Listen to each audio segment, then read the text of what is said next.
Bien, amigos, estamos en horas extras en un programa que no vamos a convertirnos en un miembro dirigente del Partido Revolucionario Dominicano, calificando este programa como histórico, porque el PRD todo lo cataloga como histórico, sino que vamos a tratar una serie de temas que mucha gente quiere que lo tratemos y que le echemos gotitas en los ojos. Pero como no soy oftalmólogo, nosotros hemos invitado 4 oftalmólogos para que le echen gotas en los ojos a muchas personas. Es un programa diferente.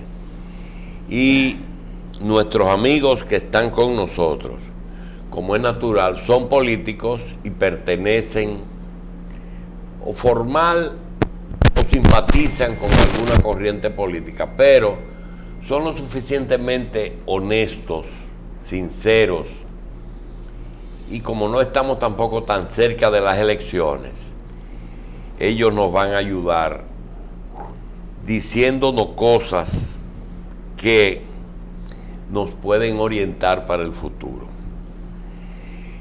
Hoy contamos con la presencia de José Rijo. José Rijo es político y economista. Frank Martínez es abogado, ex legislador y miembro del Partido Reformista Institucional. El doctor Iván Ernesto Gatón, experto en política internacional, y el doctor Cristino Emilio del Castillo, quien es coproductor de este programa, pero aquí vamos a participar todos como panelistas. El tema es el siguiente: hay una serie de temas que las personas quieren saber y la andan preguntando a diestra y siniestra. Y hoy, que nos da Carlos estos números, propicia es la ocasión para decirle que las elecciones las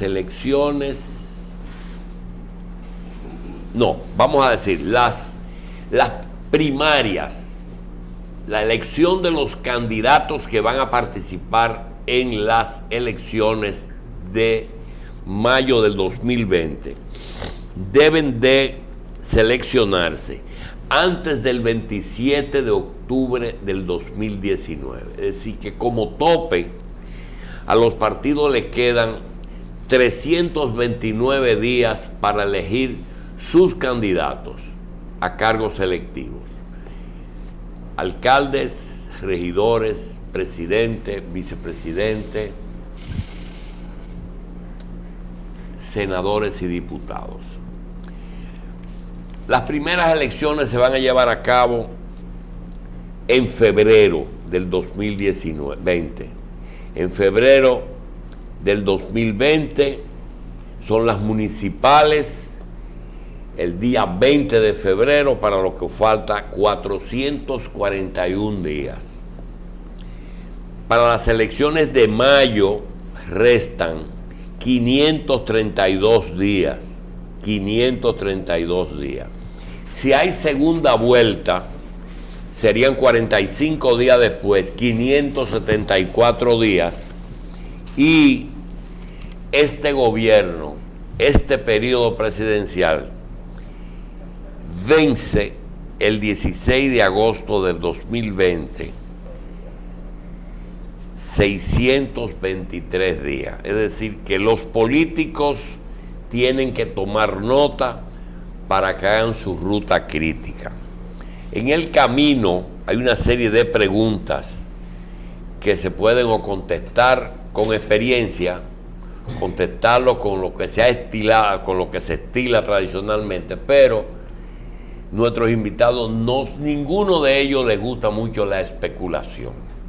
Vamos a tener que especular un poquito, pero quiero advertir que a ellos no les gusta la especulación.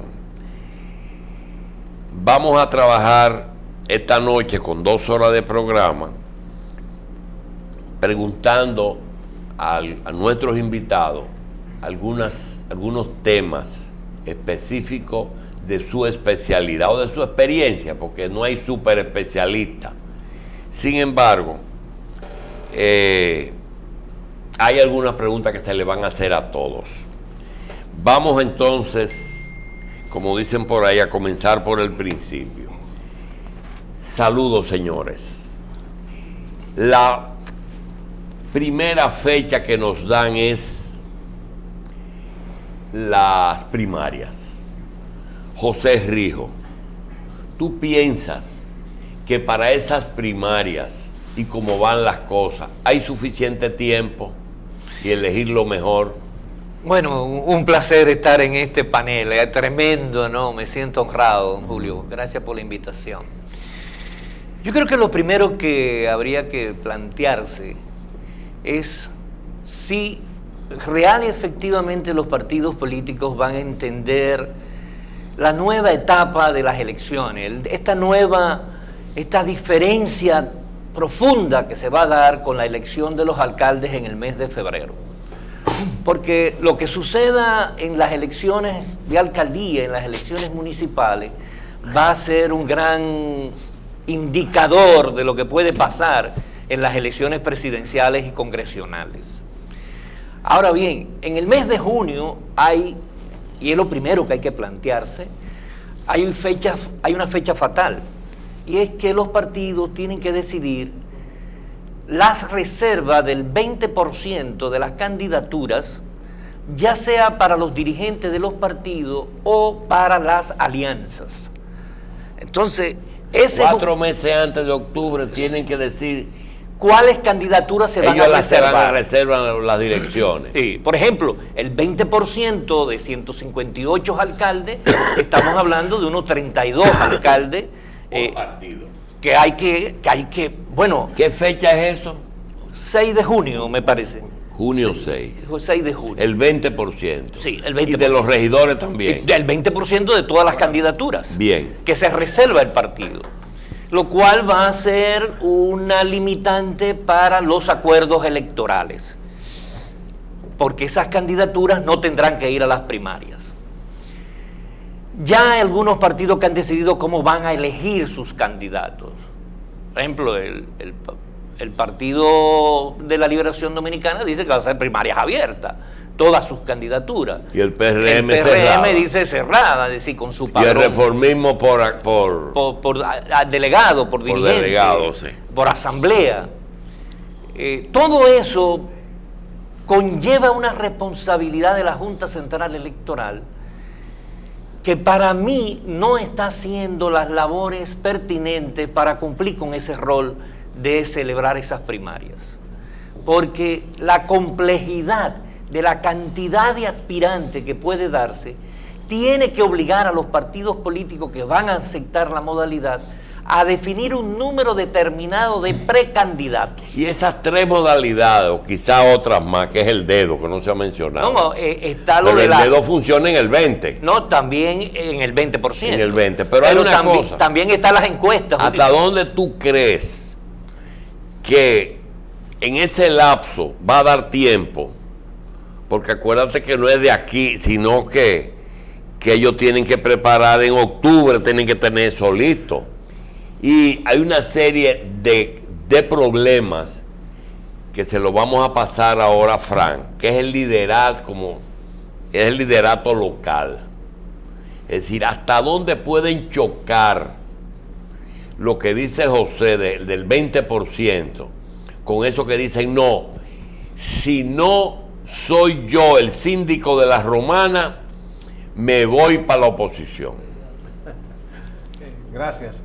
Ciertamente el artículo 45 de la ley 33-18 establece 5 modalidades para escoger los candidatos: primarias, abiertas y cerradas. No, la ley no establece primaria. La modalidad final la establece el organismo central del partido. Bien, primarias. Primarias. Convención de delegados, de militantes, de dirigentes y encuestas.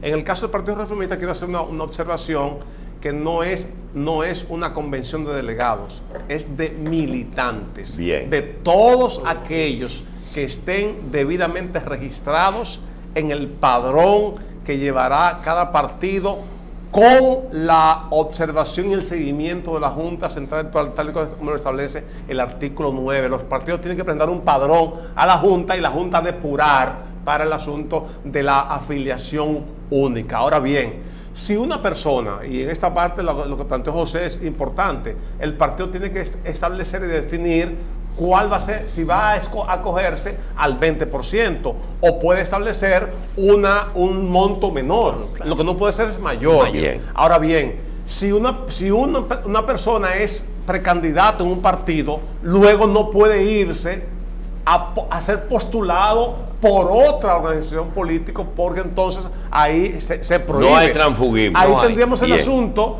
de elegir y ser elegible. Bien. Que establece el artículo 22 de la Constitución. Bien, entendido. Está prohibido. Iván, el país no es el mismo.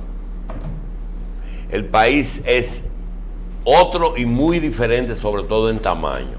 Hoy daban unas cifras de España que siendo 3 veces o quizás más, España debe tener 30 y pico millones de habitantes. Casi 50. ¿30? Casi 50. Casi 50. Tiene casi 5 veces nosotros. Anuncia que tiene 1,5 millones de africanos, de musulmanes, solamente de musulmanes. Entonces, de entre legales y en trámite, hijos de musulmanes, etcétera. 1,5 millones. Este país con 10 millones, se nos ha dicho y nos repiten todos los días que hay 1 millón de haitianos. Y otros dicen, bueno, que es que entran y salen, pueden haber 2, pero hablan de 1 y de 2 como si fuera 1 la diferencia, y es 1 millón la diferencia. Y puede inclusive ser el 25% de la población de aquí. La pregunta es, ¿cómo tú ves unas elecciones con una población tan diferente, con 4 fechas diferentes, ¿verdad? El mismo año, y una gente, como dice Rijo, con la responsabilidad, si no de dirigir, por lo menos de vigilar todos esos procesos? ¿Tú crees que habrá tiempo para hacer unas elecciones que no sean más incidentadas que las que hemos tenido tradicionalmente? No, todo depende de la gerencia institucional. Evidentemente que dependiendo de los actores que asuman la parte del Estado en la cual tienen que accionar y de ahí hacer la sinergia del lugar, se puede tener un buen resultado. Y cuando esto ocurre, ¿hay algún porcentaje que le toca al Poder Ejecutivo vigilar? Sobre todo en países como el nuestro, sí. El Poder Ejecutivo debe estar muy atento. Países como el nuestro, que son presidencialistas, es muy necesario que el Estado esté vigilante.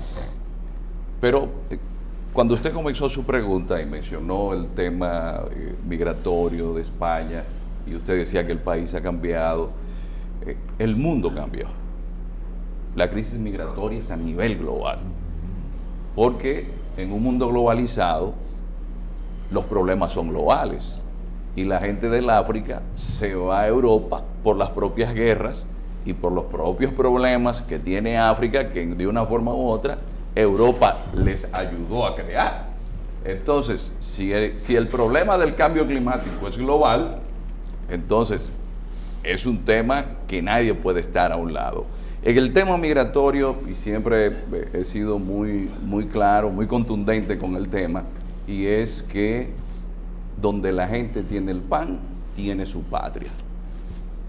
Entonces, usted se encuentra con africanos que están quedándose de los que van a estudiar a China ilegalmente en China. Usted llega a Buenos Aires y yo no sé cómo lo hacen, pero están llegando gente del África a Buenos Aires. Pero también usted llega a Alaska y usted encuentra una pequeña comunidad de dominicanos. Es decir, el tema migratorio hay que verlo dentro del contexto de un capitalismo que llevó a un proceso de globalización donde las fronteras, que nunca se ha podido con un muro detener a nadie, porque los chinos hicieron una muralla de 8.000 kilómetros para que los mongoles no entraran y le entraron. Entonces, ese proceso de la propia dinámica del mundo en el que nos encontramos hoy nos presenta que el tema migratorio es un tema global y el que más está afectado, y no lo estamos viendo así, es Estados Unidos. De hecho, cuando Ronald Reagan le presenta George Bush, padre que acaba de fallecer, a su nieto le dice: mira, este es uno de los marroncitos. ¿Por qué? Porque el hijo Jeb se le había casado con una mexicana, sí, y el muchacho salió marrón. Bravo. Entonces dicen en Estados Unidos, los Huntington y esa gente que determinan la, sí, política de Estados Unidos, que evidentemente la demografía hispana va a cambiar a Estados Unidos, y de hecho lo está haciendo. Sí, realmente esas migraciones puede ser que es un fenómeno natural. La gente se mueve hacia donde está mejor y a veces los países necesitan. Tú acabas de decir que están en Argentina, están en Alaska, pero nosotros aquí se hablamos de caramba, pero la entrada de Europa siempre fue o Iberia o era Europa. ¿Cómo es posible que una dominicana llegue a Madrid sin ningún tipo de legalización y está allá? ¿Por dónde que entran? Entonces me dicen, no, lo que pasa es que ellos se van a Turquía y por ahí regresan a Grecia y entonces y me explican una cosa que yo todavía no entiendo. La pregunta es la siguiente: esas migraciones van a incidir en las elecciones. Inciden. Inmediatamente la gente se registra para votar. Y también cuando se está en países, aquí no existe la extrema derecha, pero cuando usted está en Europa, por ejemplo en mi caso que viví en Europa, siempre ando medio chivo, porque me confunden con un árabe. Sí. Y cuando viene a ver empujan, sí, a uno en un tren. Tú eres egipcio, tú eres argelino, marroquí. El asunto es que cuando usted siente lo que es el racismo y usted sabe que su voto cuenta, ahora sucede lo que sucede en Londres. El alcalde es musulmán, de ascendencia pakistaní. Entonces, yo voy a votar por alguien que esté afín a mí. Eso es una dinámica que se está dando en el planeta entero. Bien. Para terminar el tema de las elecciones, doctor de Castillo, ¿usted ve que estas elecciones van a ser muy diferentes? Bueno, yo creo que tiene características diferentes. La diferencia radica en que ahora tenemos una ley de partidos políticos y esa ley de partidos políticos choca con lo que ha sido la cultura de las organizaciones políticas, que ha sido el producto de muchos años de práctica. Y si usted, por ejemplo, ve cómo se han comportado las diferentes fuerzas políticas después que se aprobó eso, usted se va a dar cuenta realmente de que ha sido muy difícil. Se están haciendo, por ejemplo, actividades que chocan con lo que se aprobó.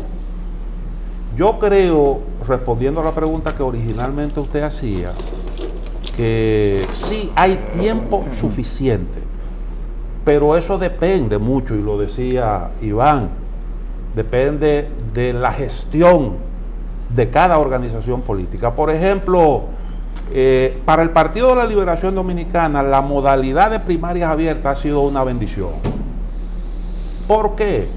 Porque probablemente si se hubiese escogido otra modalidad, no hubiera tiempo suficiente para conformar un padrón aceptable por todos los sectores internos del PLD. Fue lo menos malo. Yo creo que es lo mejor, y con eso creo que se han evitado muchos conflictos y eso facilita la cosa. Naturalmente hay 80.000 cosas que yo creo que ahí habrá que enfrentar muchos retos, muchos desafíos. José Rijo lo planteaba. Todas esas papeletas, imagínese usted unas elecciones, unas primarias en donde se van a escoger candidatos, precandidatos a regidurías, que son miles. Si usted toma en cuenta las diferentes organizaciones políticas, 4.000 por 26 para comenzar. Alcaldes, diputados, senadores.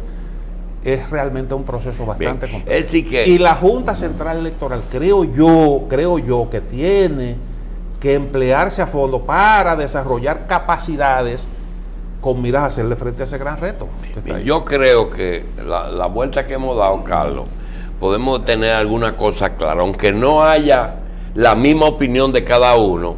Una nos dice que a la Junta se le puede, necesita que emplearse a fondo, para como no es que no está preparada, sino que tiene que emplearse a fondo. Son muchas fechas para un solo año. Tenemos el componente de poblacional, que es la mayor cantidad de personas habilitadas para el voto en esta oportunidad. Cuando tú hablas de eso, pues están los menores que ya son mayores de edad, etcétera. Es decir, que se está esperando un padrón de más de 7 millones. Cuando oye eso, más lo que el doctor del Castillo señala, las cosas electoralmente podemos decir que no es demasiada, los auspicios no son muy buenos, sobre todo con la cultura que tenemos de que hay personas que están buscando periquitos para echarle la culpa al otro. Siempre hemos tenido incidentes. La otra pregunta es la siguiente. Comenzamos con Carlos. Carlos ha hecho trabajo de periodismo en ese asunto. El dinero en el votante, el dinero en el partido, el dinero en las elecciones, ¿qué porcentaje del resultado ustedes se lo acreditan al dinero? Mire, es que yo no voy a decir exactamente sobre porcentajes, pero voy a hablar quizás de la experiencia de las elecciones más recientes, donde uno va recorriendo mesas electorales y aparece un grupo de personas que está en las inmediaciones de la mesa, que no ha votado, pero está esperando algo. Es decir, o alguien, que aparezca una persona y le diga por quién es que van a votar.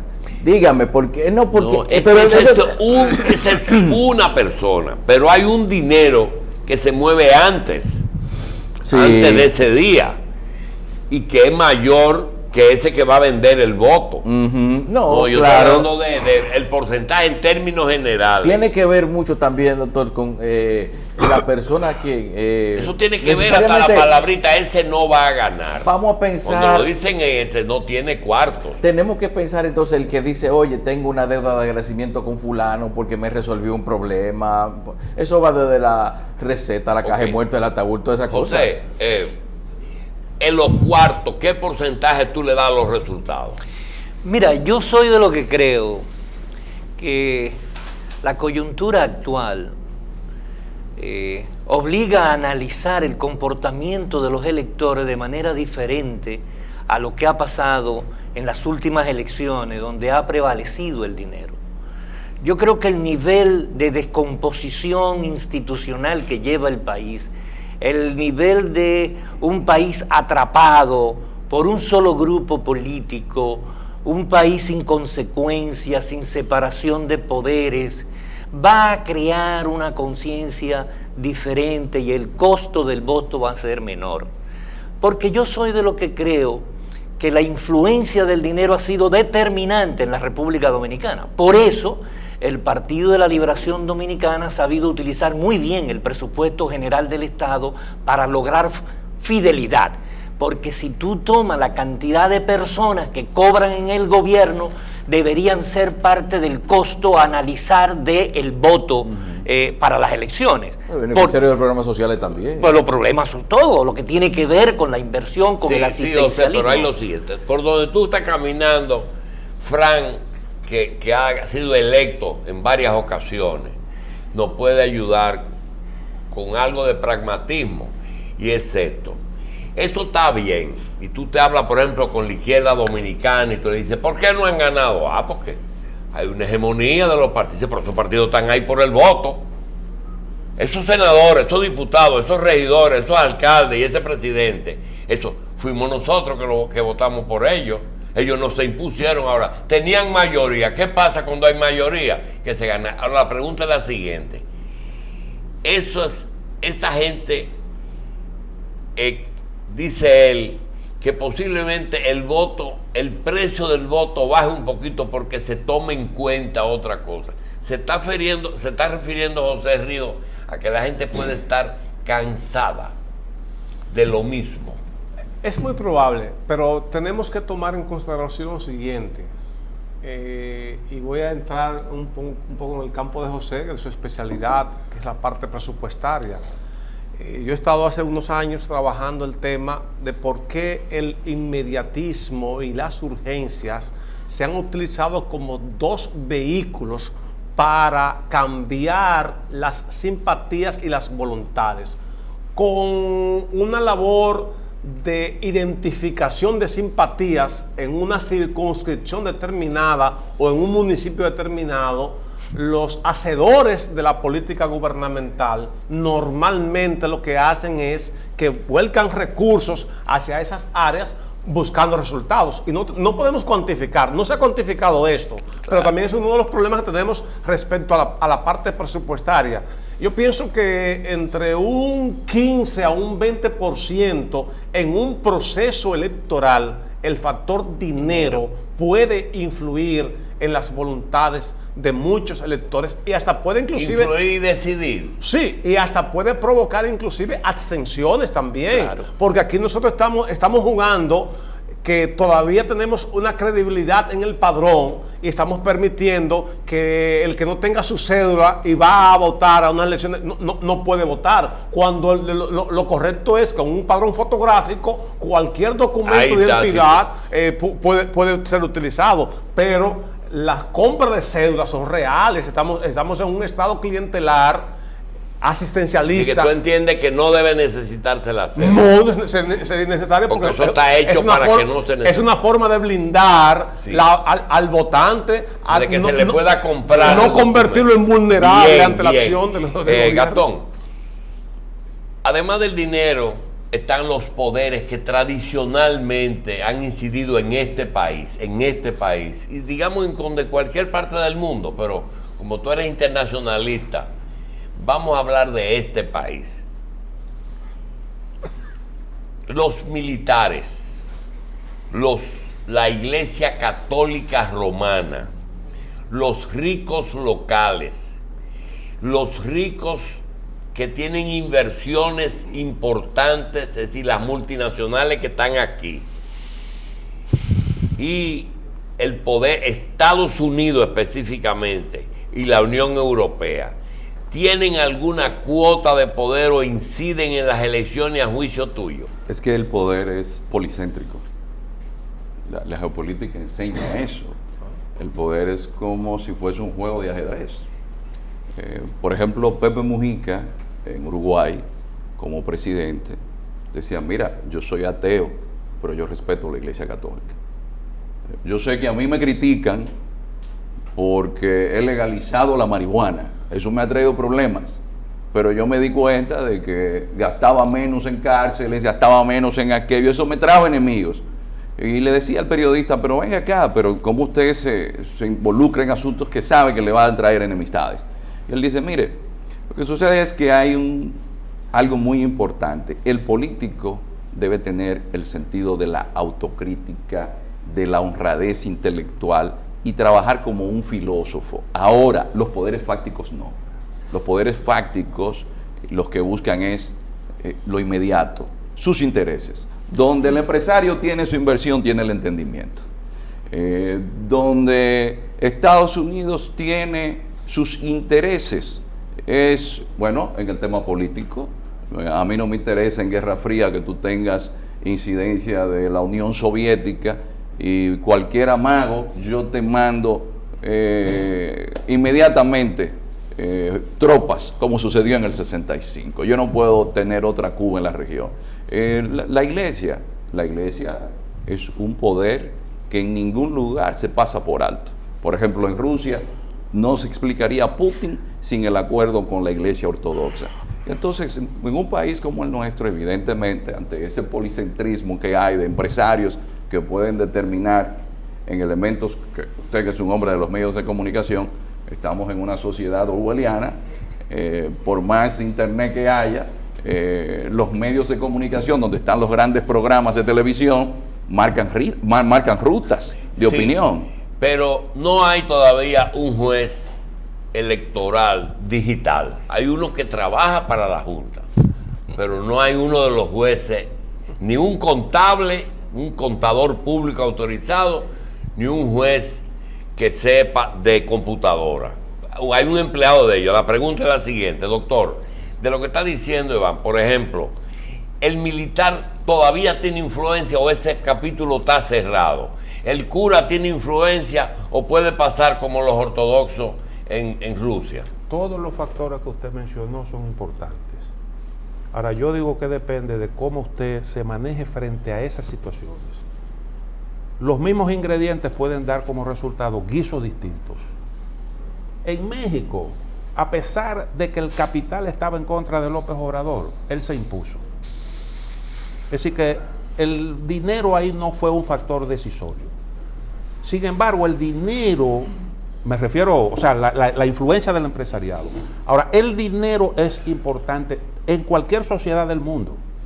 Fíjense que hoy en día, de los problemas que se presentan en procesos electorales, uno es cómo los partidos financian su campaña electoral. España, el Partido Popular perdió el poder precisamente por un escándalo relacionado con eso. En Colombia cada rato hay un lío con eso. En Perú ha habido presos.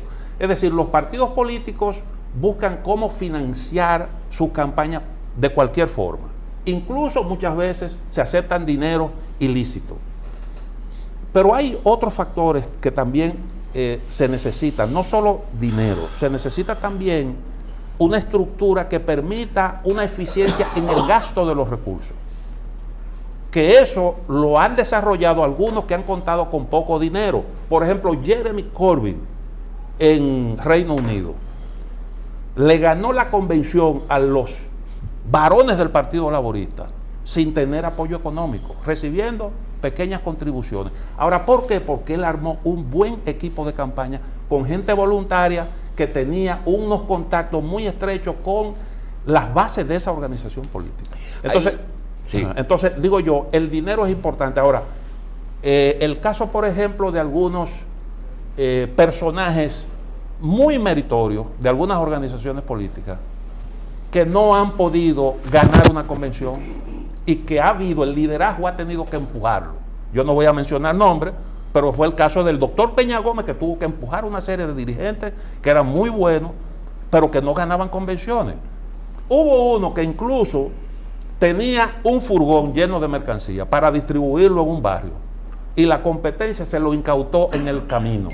¿Por qué? Porque no tenía los contactos con la gente que eran los que garantizaban que las cosas funcionaran, y no tenía cómo realmente una estructura que fuera capaz realmente de todas esas cosas. Todos esos puntos nosotros los vamos a tratar, pero nos gustaría llenar algunos de las lagunas que hemos dejado pendientes, y una de ellas es la siguiente. Hasta que Estados Unidos, digamos, inventó la democracia. El primer presidente de la República fue un presidente de Estados Unidos, ¿verdad? Mientras tanto, no había esa figura presidencial. Había monarquía, emperadores y figuras de ese tipo. Eso se diseminó por todo el mundo. Después vino la democracia con presidentes, y así fueron. Inclusive las monarquías se hicieron constitucionales y eligieron su primer ministro. Pero después, en la generación nuestra me refiero a la mía, porque yo soy más viejo que ustedes, empezaron a aparecer una serie de modalidades de gobierno. Por ejemplo, los grandes dictadores. Stalin, Hitler, Mussolini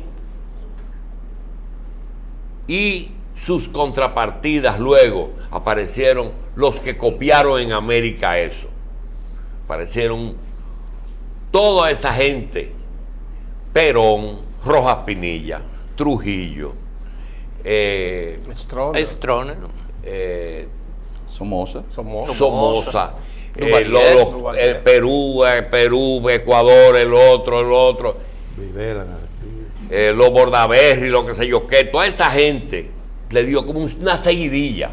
Pero entonces vinieron 3 o 4 que también dio seguidilla, que fueron los tigres en el poder: Fidel Castro, Noriega no, el que estaba antes, Torrijos, Velasco Alvarado, militares o gente que tomaron el poder con la bandera de defender a los pobres, y se pegó eso. Después viene una época de los presidentes democráticos: Juan Bosch, Pepe Figueres, Rómulo Betancourt. No ocurre todo, pero son olas. Ahora mismo estamos viviendo, es más, inclusive hay momentos que llegaron, época de presidentes tontos, como que no eran muy brillantes.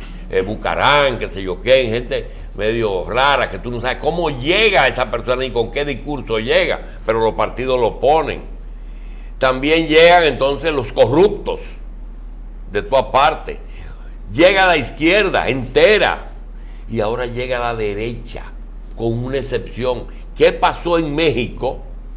Que gana una izquierda, y que el tiempo nos va a decir que era otra cosa, y no lo vamos a discutir hoy, porque ese discurso de ayer de López Obrador dejó a mucha gente pensando. Borrón y cuenta nueva, en un momento en que la gente de la sociedad civil vio en él una esperanza. Ahí mismo hay ruptura. Pregunta: ¿cuál es el discurso? ¿Cuál es la tendencia para el 20 aquí? ¿Un Donald Trump, un Duterte, o alguien que sea más potable? Bueno, yo soy de opinión de que la República Dominicana ya perdió la ilusión de un Mesías. Ahora, nosotros tenemos que analizar el contexto latinoamericano que se ha venido dando, y en los mismos Estados Unidos, es por el divorcio que se ha dado entre lo que es la esencia de la democracia y la distribución de la riqueza. Si tomamos República Dominicana, es el país que más ha crecido en los últimos 60 años, pero es el país que menos incremento ascendente de una clase a otra tiene de toda la región. Es un país con un promedio de un 6% de crecimiento de la economía, pero la gente no bebe agua potable. Es decir, la riqueza, la democracia no la ha distribuido equitativamente. Y la democracia se ha dejado de ser esa concepción montesquieuiana de la separación de los poderes, donde hay independencia y contrapeso de los poderes. Entonces, la democracia, esa búsqueda tal vez de una mano dura, de una derecha, es como consecuencia de ese mantenimiento de una clase política apegada a un statu quo, que como le pasó por ejemplo a Hillary Clinton, que en Estados Unidos se apegó al statu quo de los Estados Unidos, mientras Trump tuvo un discurso contrario a ese estatus y rompimiento con los grupos de por ahí. Entonces, si vemos la República Dominicana, aquí hay un déficit tremendo de democracia, porque aquí no hay consecuencia. Y no es exceso.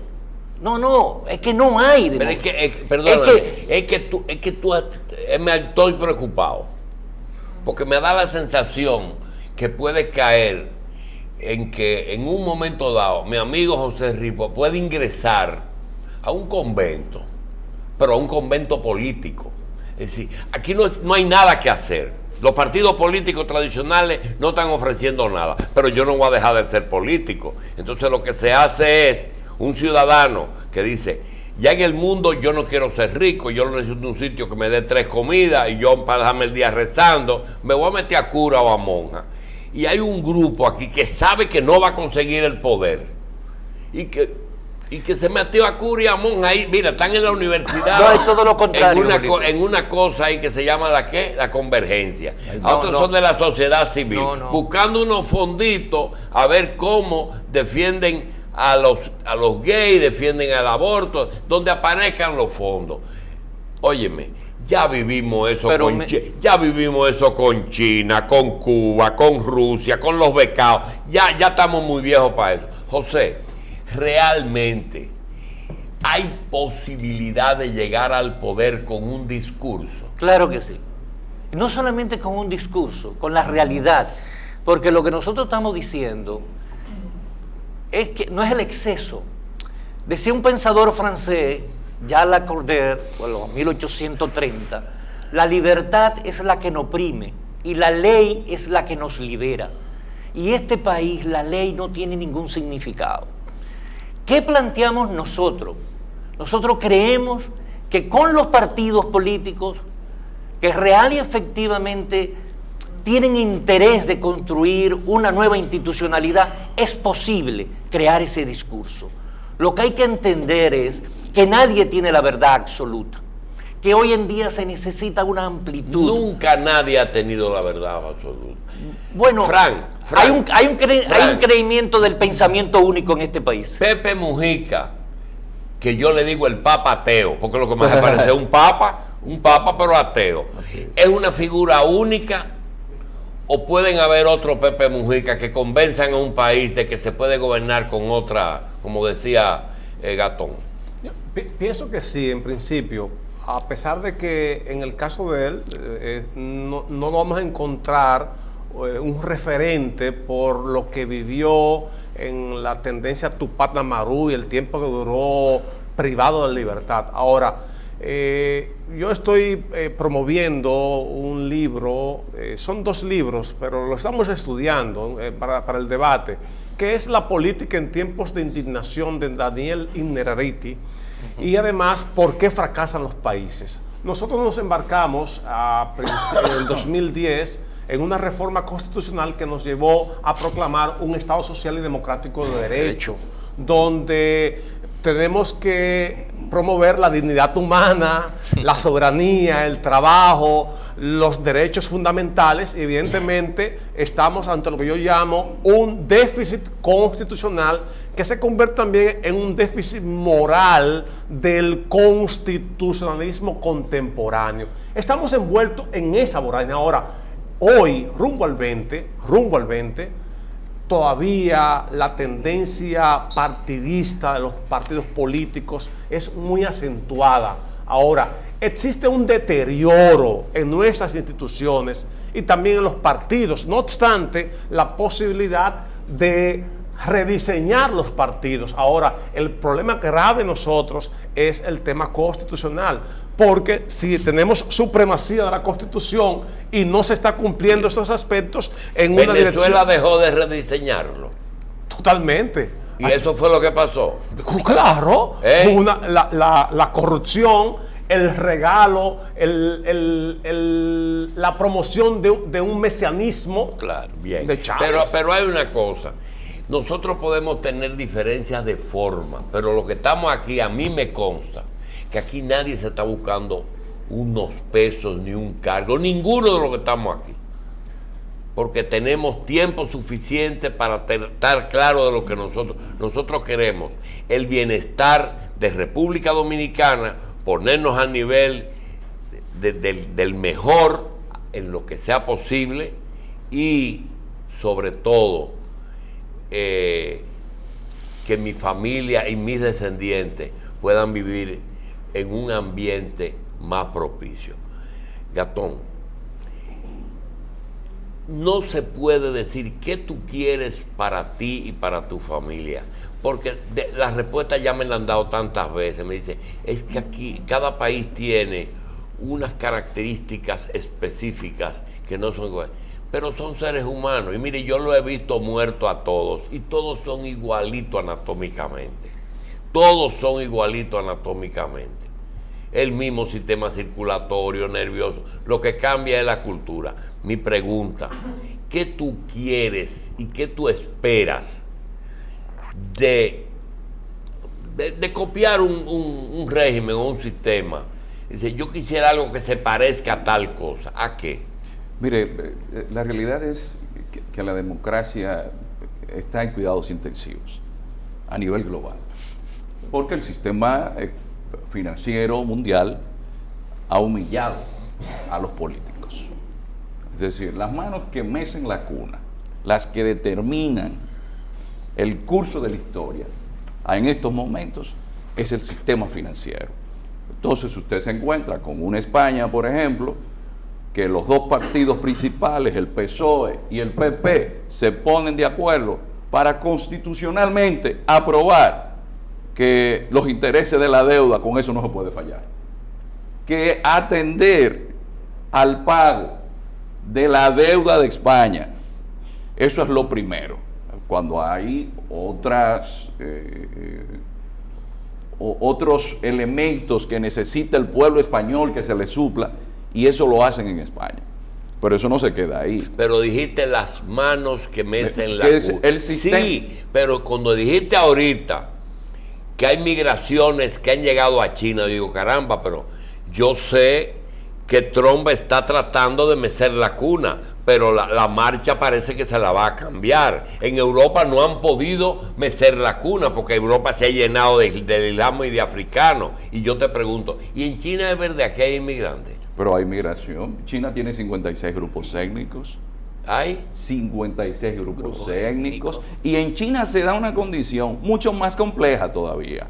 Como China es tan grande, que tiene 9 millones de kilómetros cuadrados, y puede ser que usted vive en Honduras, para poner la distancia, y se vaya a vivir a la Florida. Por ejemplo, el que vive en Chamán y se va a Dalian, eso es como de aquí a México. Si usted llegó a Dalian sin permiso, En el mismo país. usted es un ilegal, no tiene derecho ni a salud. Allá. En el mismo China, eso se llama en chino Hugou. Hay una ciudad que es la segunda. Pero tú no dices que necesitan visa, ¿verdad? No, son chinos que viajan dentro de China. Pero si yo me voy de Pekín a Shanghai como chino a vivir y yo no obtuve permiso del gobierno chino, yo soy un Hugou. Y mis hijos no tienen acceso a educación, no tienen acceso a servicios públicos. Por ejemplo, el segundo puerto... Porque esa provincia está diseñada para una cantidad determinada de personas. Que usted no se puede mudar. Hay una ciudad que fue donde se comenzó junto con Shenzhen el proceso de experimento de Deng Xiaoping, que se llama Xiamen, que era el antiguo puerto de Amoy. Y yo fui a estudiar allá. Y unos muchachos me dijeron que si se enamoraban, los amores tenían que dejarlo ahí, porque uno era de una provincia y el otro era de otra.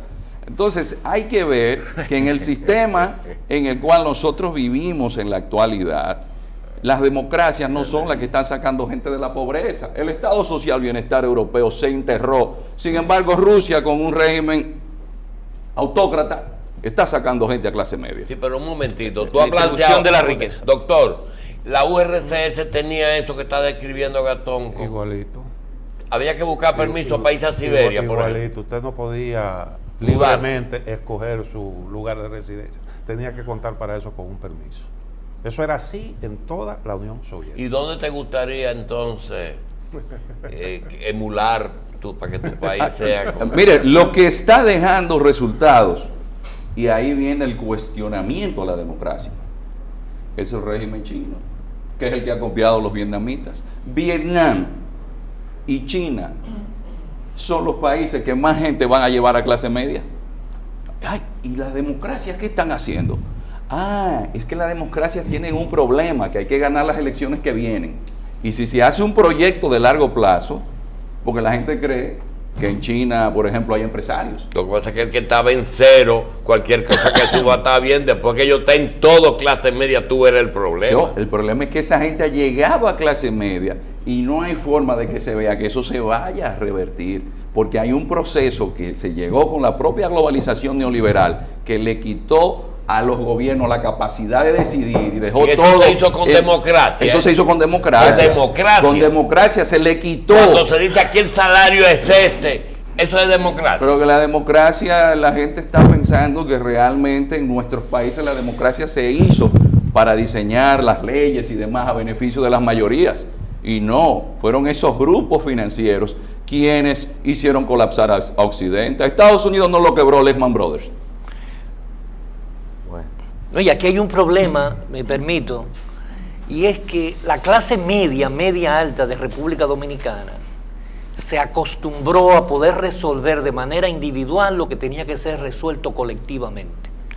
Entonces, el costo de la educación privada de nuestros hijos, de la salud privada, de tener agua privada, de tener energía por una planta privada, de seguridad privada, ese costo ya no es posible, porque los niveles de ingreso de la clase media dominicana están en los mismos niveles prácticamente, el salario es el mismo nivel del año 90.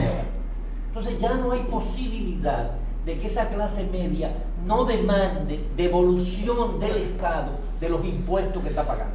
Y ese es un componente que hay que comenzar a analizarlo en la República Dominicana. Ok. El correo, la salud, la educación y la energía deben de ser del Estado en este país o no. Yo quería referirme a los temas que tocaron los demás, Sí. brevemente, porque yo creo que es importante. Mire, en República Dominicana se da un fenómeno.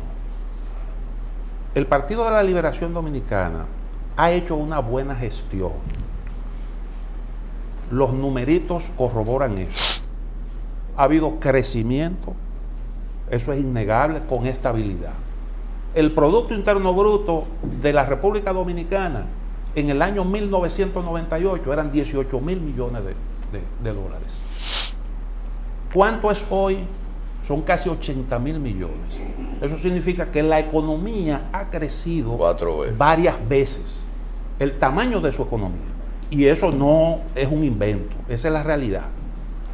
Y eso ha traído como consecuencia beneficios en lo social. Yo creo, sobre todo en el gobierno de Danilo Medina, se ha hecho mucho énfasis en lo social con gran éxito, con muchos proyectos que han tenido buen impacto en las condiciones de vida de la gente. Y eso es lo que explica por qué, no obstante a que la oposición ha estado prácticamente sola desde las elecciones hasta acá, con un movimiento permanente que era la Marcha Verde, accionando, incluso con una coordinación entre las distintas organizaciones de la oposición. No obstante eso, el gobierno mantiene su base de sustentación y el Partido de la Liberación Dominicana sigue siendo el principal partido de la República Dominicana. Y eso tiene una explicación. ¿Cuál es la explicación? La gestión de gobierno. Esa es la realidad. ¿Qué pasa en algunos países? Por ejemplo, Donald Trump, ¿por qué se impuso en Estados Unidos? Bueno, Iván hizo una exposición en ese sentido que yo creo que es una muy atinada, y esa ha sido mi tesis que la vengo desarrollando desde hace tiempo. En términos políticos, lo determinante ahora mismo es que la desigualdad social, la concentración del poder en pocas manos, ha degradado la política, porque el que tiene poder económico manda en lo político. Y los partidos del sistema se han ido igualando, porque han pasado a servir a los mismos amos. El caso, por ejemplo, del Partido Republicano y del Partido Demócrata en Estados Unidos. ¿Quién rompió eso? Lo rompió Donald Trump. Antes de eso, la gente tuvo muchas expectativas con Barack Obama. Pero Barack Obama, que comenzó con un discurso distinto, terminó convirtiéndose en más de lo mismo. Y por eso se cuela Donald Trump.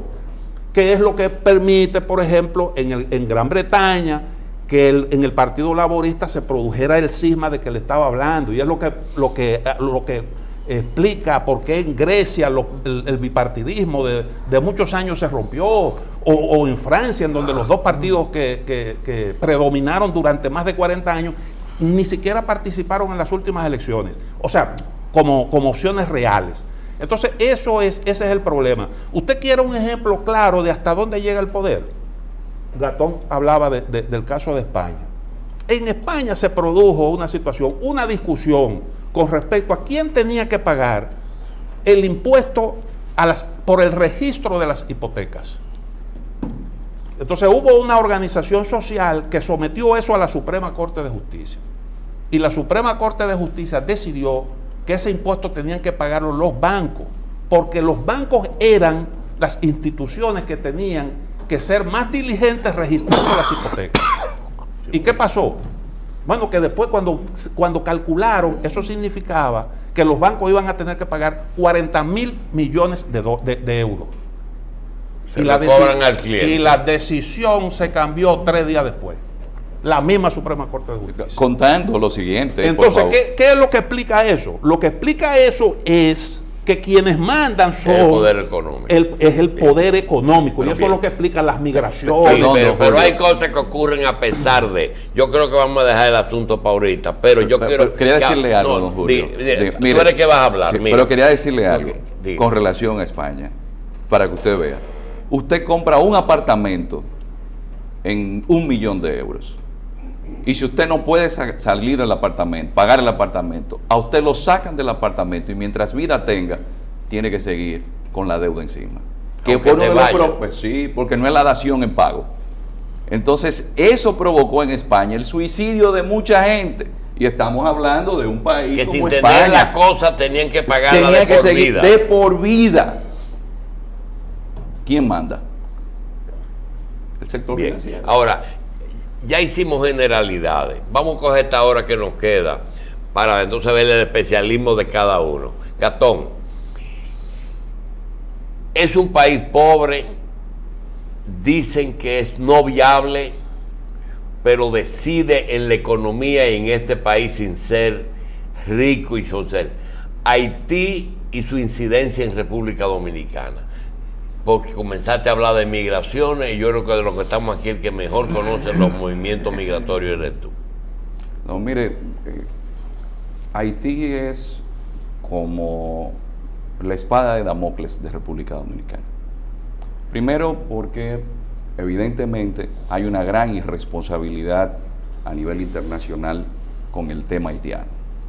Nosotros, desgraciadamente, no hemos tenido un alto nivel de conciencia de hasta dónde el problema iba a poder seguir creciendo y de poder seguir concientizando con el tema a nivel global. Cuando un país tiene un 1.80% de su territorio apenas cultivable, con una tasa de natalidad como la que tiene Haití, con menos territorio que República Dominicana, y que el río más caudaloso incluso nace en República Dominicana, lo que se avisora no es nada fácil. República Dominicana, y nosotros debemos hacer conciencia en ese sentido, la desgracia haitiana es la desgracia nuestra.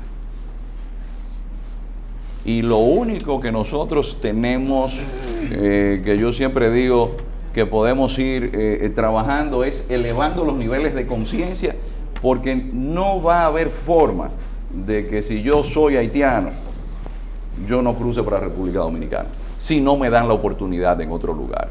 Y era algo que siempre en visitas a Haití uno identificaba. Con muro o sin muro, aquí termina. No, es que nosotros con Haití somos como un hermano gemelo, siamés, estamos pegados, no hay forma.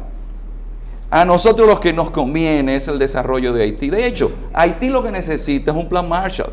En la medida en que el haitiano pueda tener fuentes de ingresos en Haití y por fin la clase económica y política haitiana tengan un proyecto de país, y también la comunidad internacional, porque hay un tema, don Julio, nosotros tenemos una disfunción geográfica y pensamos que el río Sama es el río Potomac y que todo el mundo nos conoce. Pero cuando usted está fuera del país, usted tiene que decir que está al lado de Haití. Sí. Haití es más conocido que nosotros, sí, a nivel internacional. Entonces, el tema haitiano hay que abordarlo con la crudeza que tiene. Bien. Sin un plan Marshall en Haití, los haitianos no tendrán otro camino que no sea venir para acá. Bien. José Rijo y Fran, aquí tenemos 26 partidos más el de Minú que no está aquí. 26 partidos más el de Minú que no está aquí, porque esto se imprimió antes de aprobar el partido de Minú. Pregunta a ustedes que tuvieron extracción reformista, ¿verdad? ¿Ustedes creen que esto debe de seguir así porque esa es la democracia y las minorías deben ser representadas? ¿O debe de haber más requisitos? Y si la ley de partido está limitando esta barbaridad. Fran. Bueno, yo pienso que estamos ante una masificación partidaria, eso es una realidad, y uno de los elementos que está llamando la atención de los ciudadanos es que existen muchos partidos. La aprobación de la ley va en dirección de que comencemos a trabajar en las responsabilidades de los partidos y evidentemente yo pienso que en los años a partir del 2020 vamos a tener una merma en cuanto a la cantidad de partidos, no obstante de que la ley y la Constitución plantean que es libre la organización de partidos e inclusive la propia ley viabiliza ahora la formación de los partidos, porque en caso de que no haya una contestación en un tiempo oportuno, se entiende que la Junta acepta la incorporación de ese partido. Es una parte, por un lado, pero por la realidad que vamos a vivir y por la cantidad de votantes que va a tener cada quien, pienso que a partir del 20 vamos a tener que va a comenzar muchos partidos a fusionarse con otras organizaciones. Y esa es la tendencia que yo estoy observando a partir de la década del 20. Río. Bueno, aquí hay todo un deseo de crear un tercer polo y se habla inclusive de que muchos partidos están buscando esa asociatividad para una posible tercer polo. La realidad de la ley electoral es que obliga a los partidos políticos a sacar el 1% y representación municipal, es decir, que tienen que darse las dos condiciones.